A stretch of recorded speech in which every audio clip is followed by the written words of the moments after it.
Well, Friday means it is indeed Roadie Roundup time. This is when we invite guests to drop by to discuss some topics of the week. And let's meet today's all-star panel. What a trio we have right here before you. There they are, social media influencer Kayla Mandeville from 92 Pro FM, Jess Giano, and from Bo Tyler and the Slide Dog Company, Mr. Phil Ayub. Good morning. Good morning. Now, I should tell everyone before we get into the hard-hitting topics, you were the friend who had the friend that said I was a cool guy. Yes, she thought you were a cool guy. She said you seemed like a cool guy. Oh, that changes everything. I was like, let me give you the real scoop, and I set her straight on that. But you're a very cool guy. I try to keep up with you, and of course the ladies right here. Let's get right to it. Are you ready, Jess? Bang it out. All right, you might have heard that Ed Cooley has departed as head coach of the PC Friars. Yeah. Now, people are having strong reactions to this, not surprisingly, so I've got to know, has there ever been an athlete in your lifetime, or maybe a public figure that retired or left town that had a big impact on your life? I remember, well, I'm not going to steal this one. You take it away first, Jess. Well, obviously, Michael Jordan, the greatest athlete of all time. But the thing with Cooley, for me, was, it's just like, he never said, like, he was from here. He was always going to be here. And I was upset for days. I'm like, but why? You don't dump us. We dump you. And we're going to find someone younger. We're going to find someone hotter and used to play in the NBA. Welcome, Kim English. Boom. Thank you. And that's all the time we have. We'll see you Monday. That's it. Phil, I think I have an idea for you. I don't think you do. I got three quick ones. Johnny Damon going from the Red Sox to the Yankees, that was painful. Bill Parcells leaving, and I was at that Super Bowl, and he wasn't focused on winning the game. He was worried about going to the Jets.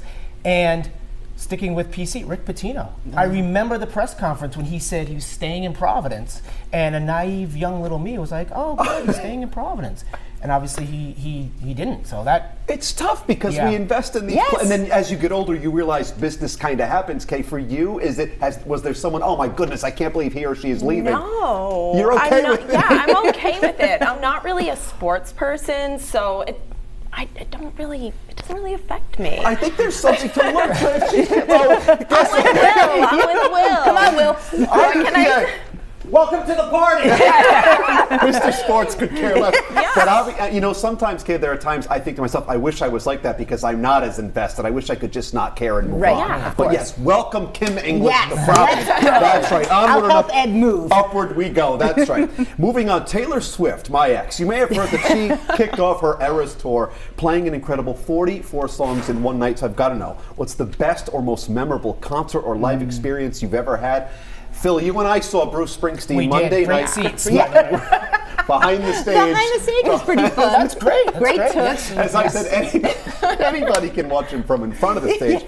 But Phil, is Bruce the best you've ever seen? He is, but I'm going to throw a different answer at you. I saw Eddie Vedder at the Paradise in Boston. He was supposed to play 6 songs. It was a charity show.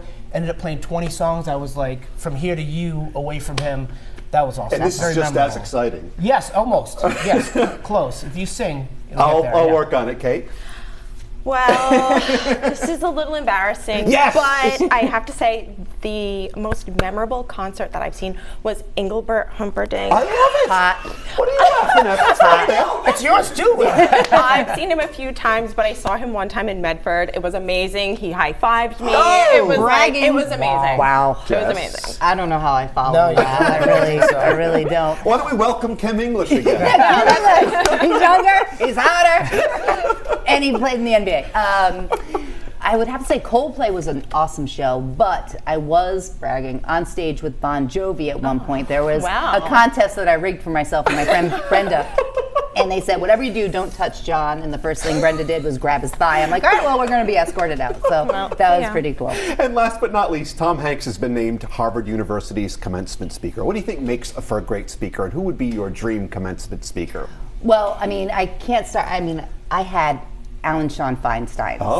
Yes. And I think I'm an honorary junior scholar at this point. But I think I don't want Chet Hanks, so that's a plus. But I think Tom Hanks is one of the greatest ones. You can't beat him. Okay, Kayla, what do you think makes for a good speaker? Someone who's funny, dynamic? Funny, inspiring, not too serious. Okay. I don't want to fall asleep. I feel like sometimes they can be snooze fest. So the man to your left would be ideal. Yes, I'm available for a commencement speaker. It can't be. It's got to be somebody funny and entertaining. The kids are hungover. They're tired. They don't want anything serious. My favorite commencement story is Michael Keaton, at the end of his speech, he leaned over and he said, I'm going to leave you guys with the 2 most important words you'll hear all day.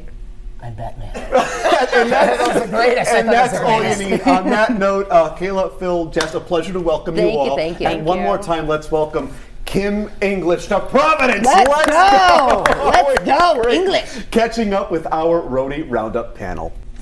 The Road Show, and we're back in about 2 minutes. This is like a kind of, oh. This is like the end of this.